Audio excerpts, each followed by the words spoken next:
time management. You must manage your time. You must be in business at a specific time. Like any other business, you got a time when you are opening the doors of your business. Then you have a time when you close. Whatever hours you want to work, that's totally up to you.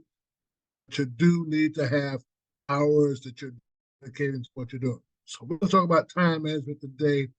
We're going to talk about earning $5,000 a month. Now, of course, you can do more than that, but we're going to start with $5,000. Okay. Now let us get started. The program that we're going to be offering is going to be paying you an average commission of $600 per contract. But we're going to be talking about the worst case scenario. In this case, $339 on a program that sells for approximately $8,000. Now, here's the deal. We divide 5 by the 349, which means you're going to need 15 contracts per month to earn $5,000. Now, that's 15, but you got a month to do 15 contracts. And we divide it by 4, which means we need to do 4 contracts per week. All right, here's what it takes. Here's how the numbers work. We know, first of all, you need to dial 120 numbers an hour. The reason we're saying that is because we know it's going to take you 10 people to get one appointment. You're going to dial 10 numbers, first of all, to get one person to answer, okay? So if you're dialing 120 numbers, that means you're going to get 12 people to answer. Now, we also know that you ought to be setting 4 appointments an hour. We'll talk about that. But the bottom line is that means you'll end up with the required number of people per hour, which is 4. So if you've got 10 numbers that you're dialing, and every 10 numbers that you're dialing, you're talking to one person, then you're looking at 12 people, as I said earlier. So you've got 12 people. Now, we know 1 out of every 3 people that you talk to will set an appointment. So if you divide 12 by 3, that means you should be setting 4 appointments an hour. So let's move on. Now, when you get to that point, here's where you are. You also need to talk to 10 people to get 1 appointment. Now, you must make 3 appointments to get 1 sale, okay? Therefore, it takes 30 people to talk to get 1 sale. Now, that might sound confusing to some of you, but it's not. For every 10 people that you talk to, on a cold call, you will get 1 appointment, okay? Now, but most of you are going to be working with your warm leads, so it'll be somewhat different. The main point that we're moving into is time management. Now, let's skip on down here a little bit. Now, since you want 4 sales per week, you need to talk to 120 people per week too. Now, watch this. 4 people times 30 people talk to, that'll get you 120 people that you need to talk to per week. So if you want 4 contracts, and you're getting 1 contract from every 30 people you talk to, then you need to talk to 120 people per week. Okay? Now, you're going to be discussing this at our meeting once a week in person, so I'm sure you may have some questions about this. If so, we'll be glad to go over this with you. Just simply make a note when you're getting these meetings asked, and we will elaborate on these numbers. Okay, so let's move on. You need 120 minimum people talk to produce 4 contracts a week. Now, how long does it take to talk to 120 people? Considering you're talking to them 5 minutes per person, so we're going to take 5 minutes times 120. So 5 times 120 equals 600 minutes per week. Now, moving on, we know that there's 60 minutes in an hour. So let's not divide 600 minutes by 60. That means you're going to be talking 10 hours per week. Now, here's where time management comes in. You want to monitor specific hours for specific things, and then you're going to determine how much hours you're using for what, and you'll be able to manage that time. Now, let me give you an example of what I'm saying. If it's going to take you 10 hours to talk to 600 people, that means that you're on the phone only 10 hours per week. Now, let me share this with you. Let me skip up to this point.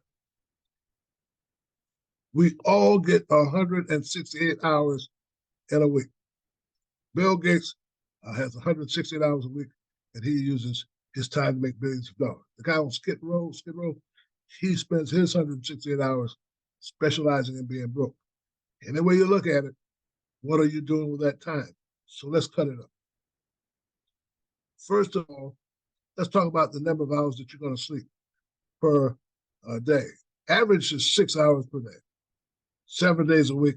That means you got 42 hours that you are actually sleeping per week. So let's take that 168, subtract 42 from it, and that's going to leave 126.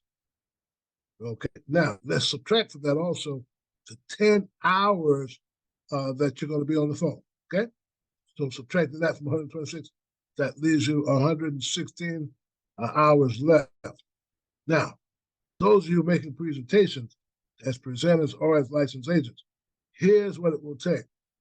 You need 18 appointments per week, 3 presentations a day, working 6 days a week. Okay, now, here's how it works. Your presentation lasts usually an hour and a half. Sometimes it takes less, sometimes it takes a little more. Just depends on who you're talking to and the circumstances under which you're confronted while you're dealing with these families individually. But let's do it in an hour and a half on average. So hour and a half times 18. That means you're going to be working for 27 hours and making a presentation. Okay, now let's take those 27 hours and subtract that, the 116 hours left. Then you have 89 hours left. Now, what I do want to show you is with those 89 hours left, you're going to divide it by 24, and divided by 24, that means you got 3.7 or 4 free days still available. So you're actually only working 3 days a week. And then you're spending more time sleeping than you're actually working. So you have 116 hours left. It'll take 27 hours for the presentation time, and that's going to leave you 89 free hours. Like we got a little typo up there, but sometimes can't keep everything perfect. Now, in any event, you got 89 hours left. So you can divide 89 by 24 hours to see how many actual days you have working and how many days you have free. So really, you're only working about 3 days a week. You have 4 free days or 3.7 days to do with anything that you please. Okay, now let's take a look at this. 37 hours per week working is what you're doing. You got 42 hours a week that you're sleeping, and again, you're doing more sleeping than you are working, and it's leaving you 89 hours, which is actually 4 days. Now, if you divide those 4 days, those 89 hours by 8 work days, that will show you how many 8-hour work days you have left after you've done the work. And it comes out to something like 11 days. So you got 11 8-hour work days left to do, to do anything you want. And if you're wise, you use it to operate your business. Now, so you made your $5,000. Now let's take a look at a hypothetical schedule. You've got to have time that you've designated each day to work your business. When you're working for someone else, they have you punch in a time clock. It's a specific time you need to come to work, start working. You got so much for your break, and then you're back to work, and then you're off at a specific time. Well, you got to learn to work your business with the same discipline. Now, it does not matter to me, what hours you want to work or how you want to work the system. It's totally up to you, but you do need to have a schedule. So let's take a look at this schedule. Here's a guy who did a program where he's working 3 hours on Monday, 5 to 8, Tuesday, 3 hours, 5 to 8, Wednesday, 4 hours, 5 to 9, Thursday, 3 hours, 12 to 3, Friday, 4 hours, 12 to 4, Saturday, 4 hours, 10 to 1, Sunday, 3 hours, 4 to 7. Now, you can work the schedule any way you want, but this particular schedule is 24 hours per week is what he's designated to run his business in. Now, let's take a look at what your potential earning is working this schedule. Now, here we have 24 hours that he's working times 4. That 4 represents the number of appointments that you should be setting per hour. And again, if you're dialing 120 numbers, every 10 numbers that you dial, you should talk to one person. So at 120 numbers, you should talk to 12 people in 1 hour. Every 3 people, you're going to get an appointment for 1 out of every 3 people that you talk to. So if you divide 12 by 3, that means you should be setting 4 appointments an hour. So that's where this 4 comes from. So let's multiply that 4 times 24. That means you'll have 96 hours per week in terms of 96 appointments per week that you will set. Now, that 96 that you have in your total number of appointments, you're going to divide that by 2. Now, the reason you're going to do that is because half of those appointments are going to fall through. They're not going to hold. They'll have to be reset. You didn't lose them. You're just going to have to be reset. So what you're looking at now is 48 appointments a week that actually held. So you got 48 appointments. Now, you're going to divide 48 by 3 because 1 out of every 3 people that you talk to will actually buy a program. We've done the numbers. 1 out of every 3 people will buy a contract. And if you're really good at your presentation, you probably close 2 out of 3 people that you talk to. In a lot of cases, you go into homes, 1 appointment will end up with maybe 2 or 3 contracts. I have written as much as 8 contracts on 1 presentation. So all that's going to vary. So let's get back to your 48. So you got 48 appointments to hold, 1 out of every 3, which means you're going to sell 16 contracts. Now, at 16, which represents the number of contracts you sold for the week, it's multiplied by the cost of the program. Now, the program that you're going to be presenting each time is a $13,790 program, or that will be your unpaid balance. Now, some of that number will be different. Some of them will be higher. Some of them will be lower. But we're going to say the average contract amount is going to be $7,200. So if you multiply 7,200 times 16, that's going to give you $115,000 in paper. That's not cash. That's in paper. Now, what we do is we convert paper into cash. Let me show you how we do it. Now, this particular $115,000 multiplied by the commissionable amount. Now, that's found on Schedule A. That will vary as well. What happened here? Let's get back to this. Let's see what we do. Let's go to, there we go. There we go. Now, so we're going to multiply that times 0.0465, and that's a little typo there, but we can live with that as well. So bottom line is you're going to have that equals some $5,300 a week, $5,366.80. Now, that's the commissionable amount that you would make per week. Multiply that times 4, you're looking at $24,000 per month. Now, this is very doable. If you are working a schedule and you're meeting with these parameters, and you're making sure that you're setting these 4 appointments an hour, multiplied by the amount of hours that you're working on that particular closing ratio, that's the highest potential that they can earn for 24 hours a week. And $5,000 a week is not bad. $20,000 a month is excellent.